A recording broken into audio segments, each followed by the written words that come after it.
Compass എജു ചാനലിൻ്റെ പുതിയ വീഡിയോയിലേക്ക് എല്ലാവർക്കും സ്വാഗതം.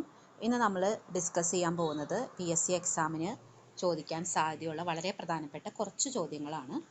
നമുക്ക് ക്വസ്റ്റ്യൻസിലേക്ക് കടക്കാം. മഹാത്മാഗാന്ധി പങ്കെടുത്ത വട്ടമേശ സമ്മേളനം. മഹാത്മാഗാന്ധി പങ്കെടുത്തത് രണ്ടാം വട്ടമേശ സമ്മേളനത്തിലാണ്. വളരെ പ്രധാനപ്പെട്ട ഒരു ക്വസ്റ്റ്യൻ ആണ് മഹാത്മാഗാന്ധി പങ്കെടുത്ത വട്ടമേശ സമ്മേളനം. ഇനി 3 വട്ടമേശ സമ്മേളനങ്ങളാണ് നടന്നിട്ടുള്ളത്.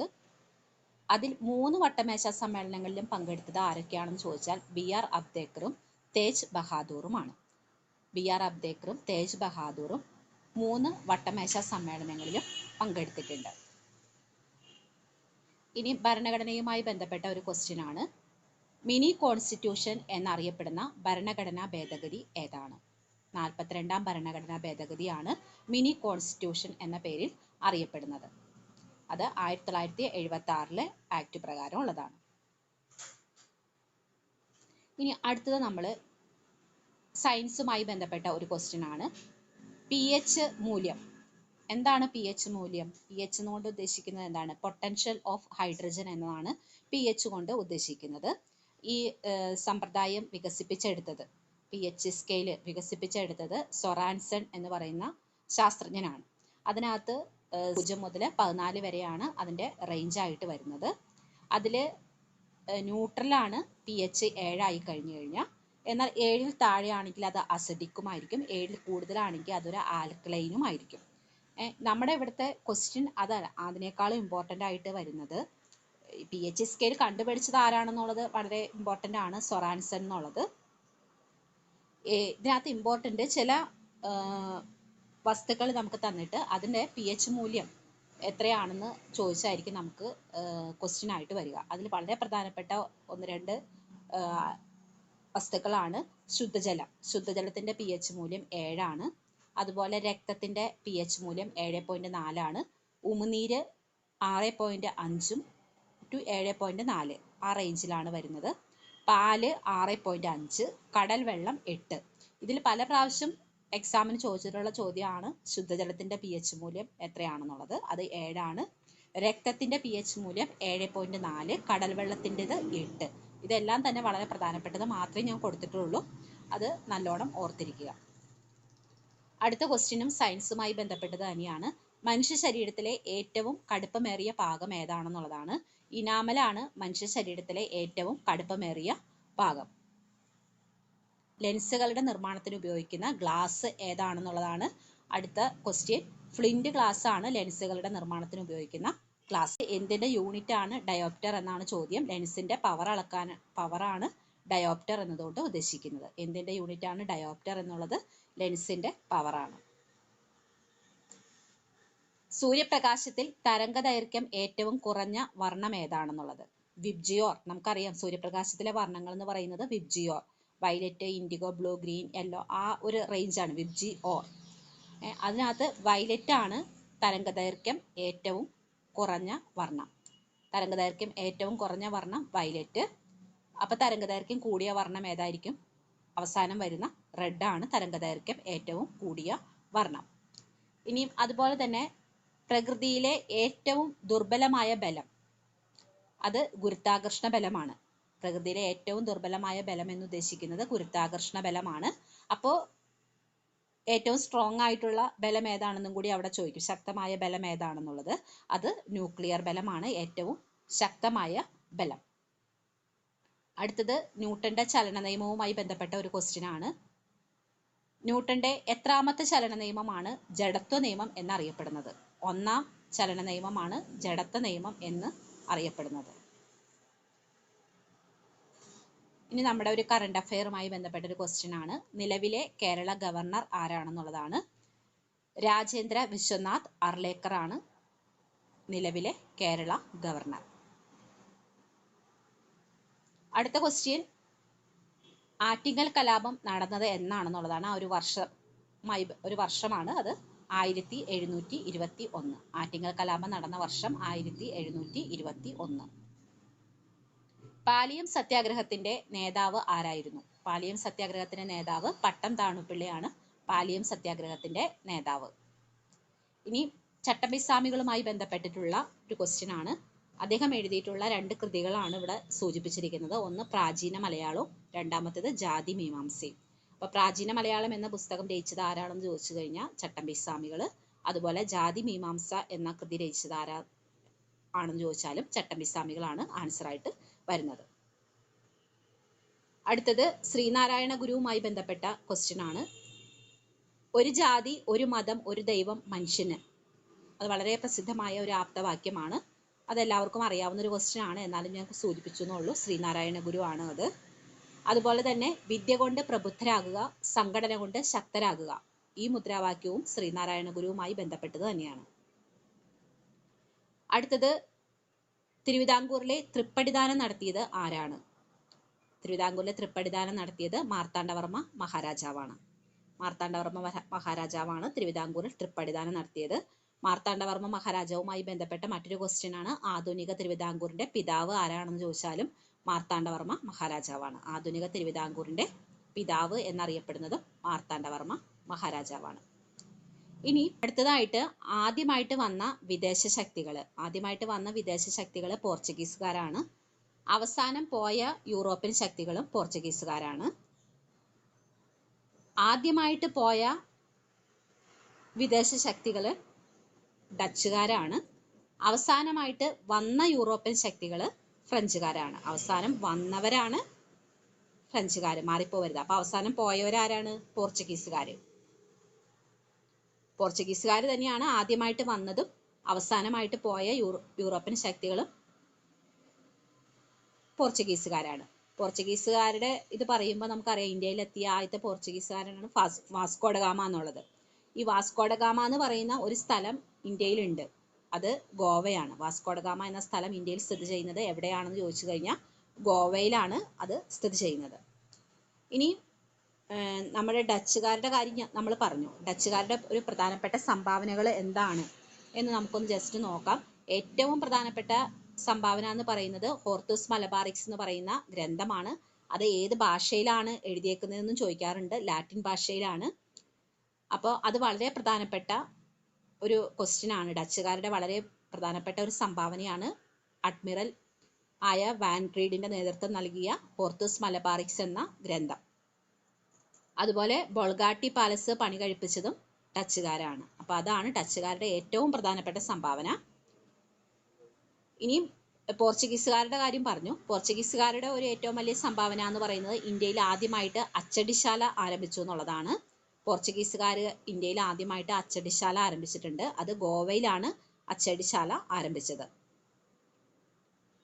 പിന്നെ കണ്ണൂരിലെ സെന്റ് ആഞ്ചലോസ് കോട്ട അത് നിർമ്മിച്ചത് അൽമേഡ എന്ന് പറയുന്ന വൈസ്രോയി ആണ്. അൽമേഡയാണ് നിർമ്മിച്ചത്. നീലജല നയം ബ്ലൂ വാട്ടർ പോളിസി നടപ്പിലാക്കിയ പോർച്ചുഗീസ് വൈസ്രോയി ആരാണെന്ന് ചോദിച്ചു കഴിഞ്ഞാലും അൽമേഡ തന്നെയാണ് അതിന്റെ ആൻസർ ആയിട്ട് വരുന്നത്. മറ്റൊരു ഭരണാധികാരിയാണ്, പോർച്ചുഗീസ് ഭരണാധികാരിയാണ് അൽബുക്കർക്ക്. വളരെ മികച്ച രീതിയിൽ ഭരണം നടത്തിയിട്ടുള്ള ഒരാളാണ് അൽബുക്കർക്ക്. അദ്ദേഹം മാനുവൽ കോട്ട പണി കഴിപ്പിച്ച ഒരു പോർച്ചുഗീസ് ഭരണാധികാരിയാണ് അൽബുക്കർക്ക്. അപ്പോൾ മാനുവൽ കോട്ടയ്ക്ക് പറയുന്ന വേറെയും പേരുകളുണ്ട്. പള്ളിപ്പുറം കോട്ട, വൈപ്പിൻ കോട്ട, ആയക്കോട്ട എന്നീ പേരുകളിലൊക്കെ അറിയപ്പെടുന്നത് ഈ മാനുവൽ കോട്ടേനെയാണ്. അപ്പൊ മാനുവൽ കോട്ട പണി കഴിപ്പിച്ചത് അൽബുക്കർക്കാണ്. അതുപോലെ തന്നെ ഇതിനെ അറിയപ്പെടുന്ന മറ്റും പേരുകളാണ് പള്ളിപ്പുറം കോട്ട, വൈപ്പിൻ കോട്ട, ആയക്കോട്ട. ഇതിന് മറ്റൊരു പ്രത്യേകതയും കൂടി ഉണ്ട്. ഇന്ത്യയിലെ ഏറ്റവും പഴയ യൂറോപ്യൻ നിർമ്മിതിയാണ്. അതുപോലെ ഇന്ത്യയിൽ യൂറോപ്യന്മാർ നിർമ്മിച്ചിട്ടുള്ള ആദ്യത്തെ കോട്ടയുമാണ് മാനുവൽ കോട്ട. ഈ മാനുവൽ കോട്ട സ്ഥിതി ചെയ്യുന്നത് കൊച്ചിയിലാണ്. അപ്പൊ ഇന്ത്യയിൽ യൂറോപ്യന്മാർ നിർമ്മിച്ച ആദ്യ കോട്ടയാണ് മാനുവൽ കോട്ട. അതുപോലെ ഏറ്റവും പഴയ യൂറോപ്യൻ നിർമ്മിതിയും കൂടിയാണ് മാനുവൽ കോട്ട. ഇപ്പൊ നമ്മള് പോർച്ചുഗീസുകാരെ കുറിച്ച് പറഞ്ഞു, ഫ്രഞ്ചുകാരെ കുറിച്ച് പറഞ്ഞു, ഡച്ചുകാരെ കുറിച്ച് പറഞ്ഞു. അപ്പോൾ ഇവർക്ക് മറ്റൊരു പേരുകളിൽ അറിയപ്പെടുന്നുണ്ട്. പോർച്ചുഗീസുകാരെ പറങ്കികൾ എന്ന പേരിൽ അറിയപ്പെടുന്നുണ്ട്. ഫ്രഞ്ചുകാരെ പരന്തീസുകാർ എന്ന പേരിൽ അറിയപ്പെടുന്നുണ്ട്. ലന്തക്കാർ എന്നറിയപ്പെടുന്നത് ഡച്ചുകാർ. അപ്പൊ അത് ഓപ്ഷൻസിൽ ഇത് നമുക്ക് ഭയങ്കര കൺഫ്യൂഷൻ ആയിട്ട് വരരുത്. പറങ്കികൾ എന്നറിയപ്പെടുന്നത് പോർച്ചുഗീസുകാരാണ്. പരന്തീസുകാർ എന്നറിയപ്പെടുന്നത് ഫ്രഞ്ചുകാരാണ്. ലന്തക്കാർ എന്ന പേരിൽ അറിയപ്പെടുന്നത് ഡച്ചുകാരാണ്. അപ്പൊ അത് വളരെ പ്രധാനപ്പെട്ട ഒരു ക്വസ്റ്റ്യൻ ആണ്, ഓർത്തിരിക്കുക. ഇനി നമ്മുടെ ഭരണാധികാരികളെ കുറിച്ച് നമുക്ക് നോക്കാം. അതിൽ ശ്രീ ചിത്ര തിരുനാൾ മഹാരാജാവ്, തിരുവിതാംകൂറിന്റെ എബ്രഹാം ലിങ്കൺ എന്നറിയപ്പെടുന്നത് ശ്രീ ചിത്ര തിരുനാൾ മഹാരാജാവിനെയാണ്. ശ്രീ ചിത്ര തിരുനാൾ മഹാരാജാവ് തിരുവിതാംകൂറിന്റെ എബ്രഹാം ലിങ്കൺ എന്ന് അറിയപ്പെടുന്നു. അതുപോലെ സ്വാതി തിരുനാളില് രാജകവി എന്നറിയപ്പെടുന്നത് സ്വാതി തിരുനാളാണ്. അതുപോലെ തിരുവിതാംകൂറില് ഇംഗ്ലീഷ് വിദ്യാഭ്യാസം ആരംഭിച്ചത് സ്വാതി തിരുനാളിന്റെ കാലത്താണ്. തിരുവിതാംകൂറിൽ ആദ്യമായി ഇംഗ്ലീഷ് വിദ്യാഭ്യാസം ആരംഭിച്ചത് സ്വാതി തിരുനാളിന്റെ കാലത്താണ്. കൃഷ്ണഗീതിയുടെ രചയിതാവ് സ്വാതി തിരുനാളാണ്. കൃഷ്ണഗീതിയുടെ രചയിതാവ് സ്വാതി തിരുനാളാണ്. നമുക്കറിയാം കൃഷ്ണഗാഥ, നമുക്കറിയാം ആരാണെന്നുള്ളത്. അത് ഇതിന്റെ കൂടെ ഓർത്തിരിക്കുക. ചെറുശ്ശേരിയാണ്, ഞാൻ ഇതിനകത്ത് കൊടുത്തിട്ടില്ല, എന്നാലും ഞാൻ പറഞ്ഞു പോവുകയാണ്. കൃഷ്ണഗാഥയുടെ രചയിതാവ് ആരാണെന്ന് ചോദിച്ചു കഴിഞ്ഞാൽ ചെറുശ്ശേരിയാണ്. കൃഷ്ണഗീതിയുടെ രചയിതാവ് ആരാണെന്ന് ചോദിച്ചാൽ സ്വാതി തിരുനാളാണ്. പാർവതി പുത്തൻകോട്ട കൊട്ടാരം നിർമ്മിച്ചത് ആരുടെ കാലത്താണ്? പാർവതി പുത്തൻകോട്ട കൊട്ടാരം നിർമ്മിച്ചത് സ്വാതി തിരുനാളിന്റെ കാലത്താണ്. അപ്പൊ സ്വാതി തിരുനാളിന്റെ 2-3 കാര്യങ്ങൾ നമ്മളിവിടെ ഇപ്പൊ സൂചിപ്പിച്ചു, വളരെ പ്രധാനപ്പെട്ടത്, അത് ഓർത്തിരിക്കുക. തിരുവിതാംകൂറിലെ കർഷകരുടെ മഗ്ന കാർട്ട എന്ന പേരിൽ പണ്ടാരപ്പാട്ട വിളംബരം പുറപ്പെടുവിച്ച ഭരണാധികാരി. പണ്ടാരപ്പാട്ട വിളംബരം, അത്ര ഓർത്തിരിക്കുക, അത് ആയില്യം തിരുനാളാണ്. പണ്ടാരപ്പാട്ട വിളംബരം ആയില്യം തിരുനാൾ. അപ്പൊ അത് ഓർത്തിരിക്കുക. അടിമക്കച്ചവടം തിരുവിതാംകൂറിൽ നിർത്തലാക്കിയ ഭരണാധികാരി റാണി ഗൗരി ലക്ഷ്മിബായി ആണ്. അടിമക്കച്ചവടം നിർത്തലാക്കിയ ഭരണാധികാരി. ഇത് പല പ്രാവശ്യം ചോദിച്ചിട്ടുള്ള ഒരു ക്വസ്റ്റ്യൻ ആണ്. തിരുവിതാംകൂറിൽ അടിമക്കച്ചവടം നിർത്തലാക്കിയ ഭരണാധികാരി റാണി ഗൗരി ലക്ഷ്മിബായി. നമ്മൾ നേരത്തെ സൂചിപ്പിച്ചിരുന്നു മാർത്താണ്ഡവർമ്മ തൃപ്പടിദാനം നടത്തിയ തിരുവിതാംകൂർ മഹാരാജാവാണെന്ന് പറഞ്ഞു. അതിന്റെ ഒപ്പം തന്നെ ആധുനിക തിരുവിതാംകൂറിന്റെ ശില്പിയും കൂടിയാണ് മാർത്താണ്ഡവർമ്മ മഹാരാജാവ്. ആധുനിക തിരുവിതാംകൂറിന്റെ ശില്പി എന്ന് വിശേഷിപ്പിക്കപ്പെടുന്നത് മാർത്താണ്ഡവർമ്മയാണ്. ഇനി നമുക്ക് കറണ്ട് അഫയേഴ്സിലേക്ക് പോകാം. റിസർവ് ബാങ്ക് ഓഫ് ഇന്ത്യയുടെ ഗവർണർ, ഇപ്പോഴത്തെ ഗവർണർ ആരാണെന്നുള്ളതാണ്. റിസർവ് ബാങ്ക് ഓഫ് ഇന്ത്യയുടെ ഗവർണർ ആരാണെന്നുള്ളത് സഞ്ജയ് മൽഹോത്രയാണ്. റിസർവ് ബാങ്ക് ഓഫ് ഇന്ത്യയുടെ ഗവർണർ സഞ്ജയ് മൽഹോത്ര. അജണ്ട 21 എന്തിനെ കുറിക്കുന്നു? അജണ്ട 21 കുറിക്കുന്നത് ആഗോള സുസ്ഥിര വികസനത്തിനെയാണ്. അജണ്ട 21 എന്തിനെ കുറിക്കുന്നു എന്ന് ചോദിച്ചു കഴിഞ്ഞാൽ ആഗോള സുസ്ഥിര വികസനം. ലഞ്ച് ബെൽ പദ്ധതി ആവിഷ്കരിച്ച സംസ്ഥാനം ഏതാണ്? ലഞ്ച് ബെൽ പദ്ധതി ആവിഷ്കരിച്ച സംസ്ഥാനം കേരളമാണ്. ലഞ്ച് ബെൽ പദ്ധതി ആരംഭിച്ച സംസ്ഥാനം കേരളം. ആയുഷ്മാൻ ഭാരത് പ്രധാനമന്ത്രി ജൻ ആരോഗ്യ യോജന പദ്ധതി, ഇതെല്ലാവരും വളരെ അധികം കേട്ടിട്ടുണ്ടാവും. ആയുഷ്മാൻ ഭാരത് പ്രധാനമന്ത്രി ജൻ ആരോഗ്യ യോജന പദ്ധതി. ഇത് ഏത് പ്രായപരിധിയിലുള്ളവരെയാണ് ഉദ്ദേശിച്ചിട്ടുള്ളത്? 70 വയസ്സിന് മുകളിലുള്ളവരെയാണ് ഇത് ഉദ്ദേശിച്ചിട്ടുള്ളത്. 70 വയസ്സിന് മുകളിലുള്ളവർ. ഇനി അടുത്ത ക്വസ്റ്റ്യൻ, 2025 വിംബിൾട്ടൺ വിജയികൾ ആരൊക്കെയാണെന്നുള്ളതാണ്. ജാനിക് സിന്നർ പുരുഷ വിഭാഗത്തിലും വനിതാ സിംഗിൾസ് ആ വിഭാഗത്തിൽ വരുന്നത് ടെന്നീസ് കിരീടം നേടിയത് ഇഗ സ്വിയാടെക് ആണ്. അപ്പൊ ആ 2 പേരുകൾ ഒന്ന് ഓർത്തിരിക്കുക. ഏറ്റവും എളുപ്പത്തിൽ ഓർത്തിരിക്കുക ഇഗ എന്നുള്ള ആ ഇത് വെച്ചിട്ട് നമ്മൾ ഓർത്തിരിക്കുക, ഇഗ സ്വിയാടെക്. അതുപോലെ പുരുഷ വിഭാഗത്തിൽ വിജയിച്ചത് ജാനിക് സിന്നർ. 2025 വിംബിൾട്ടൺ വിജയികൾ. അടുത്തതും പുരസ്കാരങ്ങളിലേക്ക് തന്നെയാണ് പോകുന്നത്. 2025 വയലാർ രാമവർമ്മ സാഹിത്യ പുരസ്കാരം. അങ്ങനെ ക്വസ്റ്റ്യൻ ചോദിക്കാം. ഇ സന്തോഷ് കുമാറാണ് അതിന്റെ ആൻസർ ആയിട്ട് വരിക. അതല്ലെങ്കിൽ ഇങ്ങനെ ചോദിക്കാം, തപോമയുടെ അച്ഛൻ എന്ന നോവൽ എഴുതിയത് ആരാണെന്ന് ചോദിക്കാം. അപ്പോൾ ഇ സന്തോഷ് കുമാർ എന്നുള്ള ആൻസർ വരും. വളരെ പ്രധാനപ്പെട്ട ഈ ഇയറിൽ ഏറ്റവും കൂടുതൽ ചോദിക്കാൻ സാധ്യതയുള്ള PSC പരീക്ഷയ്ക്ക് സാധ്യതയുള്ള ഒരു ക്വസ്റ്റ്യൻ ആണ് 2025 വയലാർ രാമവർമ്മ സാഹിത്യ പുരസ്കാരം. ഇ സന്തോഷ് കുമാർ തപോമയുടെ അച്ഛൻ എന്ന നോവലിന് ആണ് പുരസ്കാരത്തിന് അർഹമായത്. 2025 പ്രശസ്തമായ ONV സാഹിത്യ പുരസ്കാരം ആർക്കാണ് കിട്ടിയത്? പ്രഭാവർമ്മയ്ക്കാണ് 2025 ONV സാഹിത്യ പുരസ്കാരം. എഴുത്തച്ഛൻ പുരസ്കാരം 2025 KG ശങ്കരപിള്ള. 2025 എഴുത്തച്ഛൻ പുരസ്കാരം കിട്ടിയത് KG ശങ്കരപിള്ള. അടുത്ത ക്വസ്റ്റ്യൻ, കേരള ഹൈക്കോടതിയുടെ ചീഫ് ജസ്റ്റിസ് ആരാണ്? കേരള ഹൈക്കോടതിയുടെ ഇപ്പോഴത്തെ ചീഫ് ജസ്റ്റിസ് ആരാണ്? സൗമൻ സെൻ ആണ് കേരള ഹൈക്കോടതിയുടെ ഇപ്പോഴത്തെ ചീഫ് ജസ്റ്റിസ്. 2026 ബ്രിക്സ് ഉച്ചകോടി നടക്കുന്നത് എവിടെ? വളരെ പ്രധാനപ്പെട്ട ഒരു ക്വസ്റ്റ്യൻ ആണ്. 2026 ബ്രിക്സ് ഉച്ചകോടി നടക്കുന്നത് എവിടെയാണ്? ഇന്ത്യയിലാണ് 2026 ബ്രിക്സ് ഉച്ചകോടി നടക്കുന്നത്.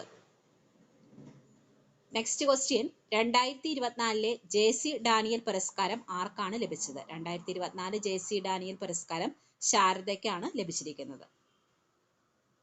നെക്സ്റ്റ് ക്വസ്റ്റ്യൻ, സ്ത്രീകളുടെ സുരക്ഷയും ശാക്തീകരണവും ലക്ഷ്യമിട്ട് കേരള വനിതാ കമ്മീഷൻ ആരംഭിച്ച ക്യാമ്പയിൻ എന്താണ്? പറന്നുയരാം കരുത്തോടെ. ക്യാമ്പയിന്റെ പേരാണ് പറന്നുയരാം കരുത്തോടെ. അതിന്റെ ബ്രാൻഡ് അംബാസഡർ മഞ്ജു വാര്യരാണ്. ചിലപ്പോൾ ബ്രാൻഡ് അംബാസഡർ ആയിരിക്കും ചോദിക്കുക, അപ്പോൾ മഞ്ജു വാര്യരാണ്. നെക്സ്റ്റ് ക്വസ്റ്റ്യൻ, UN സ്ഥാപിതമായ വർഷം? യുണൈറ്റഡ് നേഷൻസ്, ഐക്യരാഷ്ട്ര സംഘടന, അത് സ്ഥാപിതമായ വർഷം 1945 ഒക്ടോബർ 24. ഐക്യരാഷ്ട്ര ദിനം ആയിട്ട് ആചരിക്കുന്നത് ഒക്ടോബർ 24. ഐക്യരാഷ്ട്ര ദിനം ചിലപ്പോൾ അതും ചോദിക്കാറുണ്ട്, ഐക്യരാഷ്ട്ര ദിനം എന്നാണെന്നുള്ളത് ഒക്ടോബർ 24. അതുപോലെ തന്നെ വളരെ പ്രധാനപ്പെട്ട ഒരു ക്വസ്റ്റ്യൻ ആണ്, UN സെക്രട്ടറി ജനറൽ ആരാണ്? UN സെക്രട്ടറി, അത് ഏത് രാജ്യക്കാരനാണെന്നും ചോദിക്കാറുണ്ട്. അന്റോണിയോ ഗുട്ടറൈസ് ആണ് UN സെക്രട്ടറി. അത് പോർച്ചുഗൽ രാജ്യത്തിലെ രാജ്യക്കാരനാണ്. അന്റോണിയോ ഗുട്ടറസ് ആണ് UN സെക്രട്ടറി. അത് പോർച്ചുഗൽ രാജ്യത്തുള്ളതാണ്. അപ്പോൾ വളരെ കറക്റ്റായിട്ട് ഓർത്തിരിക്കുക, അത് വളരെ ഇമ്പോർട്ടൻ്റ് ആയിട്ടുള്ള ഒരു ക്വസ്റ്റ്യൻ ആണ്. ഐക്യരാഷ്ട്ര സംഘടനയുടെ ആപ്തവാക്യം എന്ന് പറയുന്നത് ഇറ്റ്സ് യുവർ വെൽഡ് എന്നുള്ളതാണ്. ഐക്യരാഷ്ട്ര സംഘടനയുടെ ആപ്തവാക്യം ഇറ്റ്സ് യുവർ വെൽഡ്. അപ്പോൾ ഇന്നത്തെ വീഡിയോ എല്ലാവർക്കും ഉപകാരപ്പെട്ടു എന്ന് വിചാരിക്കുന്നു. അടുത്ത വീഡിയോയിൽ കാണാം. Okay, thank you.